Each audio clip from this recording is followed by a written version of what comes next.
بسم اللہ الرحمن الرحیم السلام علیکم۔ ایک دفعہ کا ذکر ہے کہ حضرت بہلول دانا خلیفہ ہارون الرشید کے دربار میں موجود تھے۔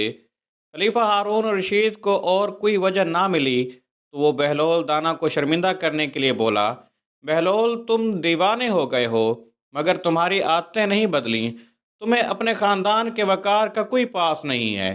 پیغمبر خدا صلی اللہ علیہ وآلہ وسلم کے چچا عباس کے بیٹے عبداللہ بن عباس کتنے مرتبے کے حامل ہیں، لیکن تم علی ابن ابی طالب کو ترجیح دیتے ہو۔ تو بہلول دانا نے جواب دیا، مجھے اپنی جان کا خوف نہ ہو تو میں یہی کہوں گا کہ تم ٹھیک کہتے ہو۔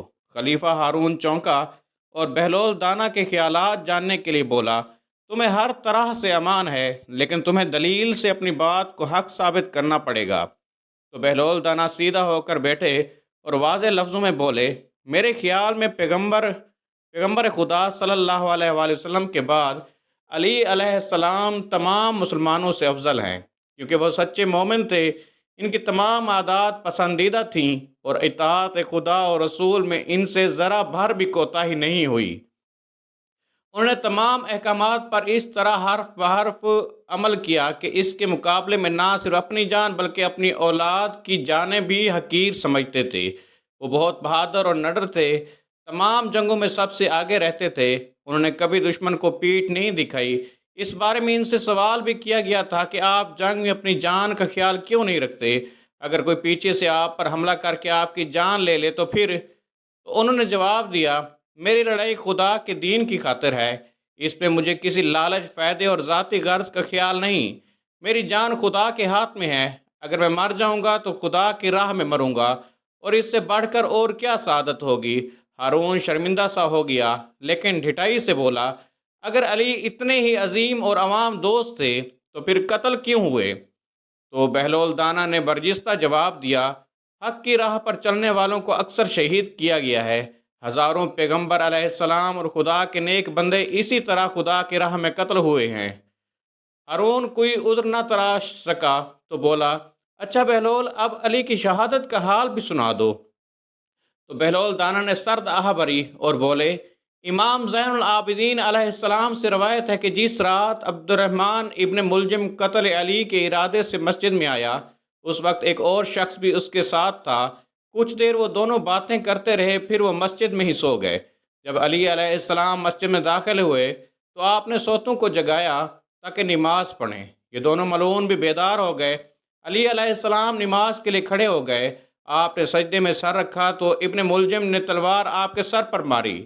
یہ ضرب اسی جگہ لگی جہاں پہلے عمر بن عبد نے غزوہ خندق میں وار کیا تھا۔ اس بدبخت کے وار سے آپ کے سر سے ابرو تک گہرا زخم پڑ گیا۔ اس کی تلوار زہر میں بجھی ہوئی تھی، اس لیے آپ علیہ السلام جاں بر نہ ہو سکے اور تیسرے دن شہادت پائی۔ آخری وقت اپنے بیٹوں سے مخاطب ہو کر فرمایا، خدا کے چاہنے والوں کے لیے اس فانی دنیا سے انبیاء علیہ السلام اور رسول علیہ السلام کے ساتھ بہتر ہے۔ اگر میں اس زخم سے مر جاؤں تو میرے قاتل کو بھی ایک ہی ضرب لگانا، کیونکہ اس نے مجھ پر صرف ایک ہی وار کیا ہے، اور ہاں، اس کا بدن ٹکڑے ٹکڑے نہ کرنا۔ یہ فرما کر آپ کچھ دیر کے لیے بے ہوش ہو گئے۔ جب ہوش میں آئے تو اپنی وصیت جاری رکھی، فرمانے لگے، میں نے اس وقت رسول خدا صلی اللہ علیہ وآلہ وسلم کو دیکھا کہ وہ مجھ سے فرما رہے ہیں کہ کل تم ہمارے پاس ہوگے۔ اس وقت آسمان کا رنگ بدل گیا، زمین ہلنے لگی، مومنوں کی آہ و بکا سے فضائیں گونجنے لگیں، عوام الناس کے نالوں سے کان پڑی آواز سنائی نہیں دیتی تھی۔ اس بارے میں ایک شاعر نے کیا خوب کہا ہے، آج کی رات مشرکوں نے ظلم و ستم کا جھنڈا بلند کر دیا ہے، شہادت علی سے دین کے ارکان پر سخت وار ہوا ہے، اس ایک وار سے جو مومنوں کے باپ کو لگا ہے، ایمان کا پورا گھر اجڑ گیا ہے، آسمان کے مکینوں نے اس غم میں اپنے تاج سعادت اتار پھینکے ہیں، دنیا والوں کو میٹھا پانی کڑوا لگنے لگا ہے، اب حیات میں زہر گھول دیا گیا ہے۔ ظالموں نے رسول اللہ صلی اللہ علیہ وآلہ وسلم کے داماد کو شہید کر کے ان کے دل میں غم کے تیر پیوست کر دیے ہیں۔ انہوں نے علی مرتضیٰ علیہ السلام کا سر ہی نہیں کاٹا بلکہ خدا کے ہاں ید اللہ کو بھی کاٹ ڈالا ہے۔ جب سے علی علیہ السلام کی پیشانی پر دشمن کی تلوار لگی ہے، چاند اور سورج کی پیشانیاں بھی داغدار ہو گئی ہیں۔ یوں معلوم ہوتا ہے جیسے شکل کم کا معجزہ دوبارہ دنیا پر ظاہر ہو گیا ہے۔ علی علیہ السلام کی پیشانی چاند کی طرح دو ٹکڑے ہو گئی۔ زینب ام کلثوم کے نالوں و فریاد کی آوازیں بلند ہوئیں۔ حسن اور حسین علیہ السلام نے اپنے امامے شدت غم سے زمین پر اتار پھینکے۔ بہلول دانا کا ہر حرف درد و علم میں ڈوبا ہوا تھا۔ ہارون بھی اس کی تاثیر میں گھل گیا اور بہت دیر تک اس کے ہونٹوں سے ایک حرف بھی نہیں نکلا۔ اس کا سر جھکا رہا۔ بہلول دانا نے اپنی گٹڑی سنبھالی اور اپنے آنسو پوچھتے ہوئے اٹھ کھڑے ہوئے۔ اچھا ہارون، اب مجھے اجازت دو۔ تو ہارون چونکا اور بولا، ٹھہرو، تم ہمارے محل میں آئے ہو، یہ مناسب نہیں کہ یہاں سے خالی ہاتھ جاؤ۔ اس نے ملازموں کو حکم دیا کہ بہلول دانا کے لیے اشرفیاں اور دینار لائے جائیں۔ بہلول دانا بولے، نہیں ہارون، مجھے ان اشرفیوں کی حاجت نہیں۔ تم نے یہ مال جن لوگوں سے لیا ہے انہیں دے دو۔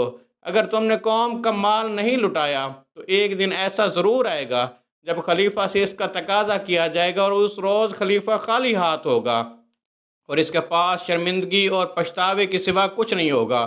بہلول دانا اتنا کہہ کر چل دیے۔ ہارون لرز گیا اور وہیں پشیمان بیٹھا رہ گیا۔ اللہ تعالی ہم سب کو حضرت محمد صلی اللہ علیہ وآلہ وسلم کے فضائل کو سمجھنے اور ان کی سیرت پر عمل کرنے کی توفیق عطا فرمائے اور ہم سب کو ہدایت عطا فرمائے۔ ناظرین، کمنٹ باکس میں آمین لکھنا مت بھولیے گا، نہ جانے کس کی آمین سے ہماری دعائیں قبول ہو جائیں۔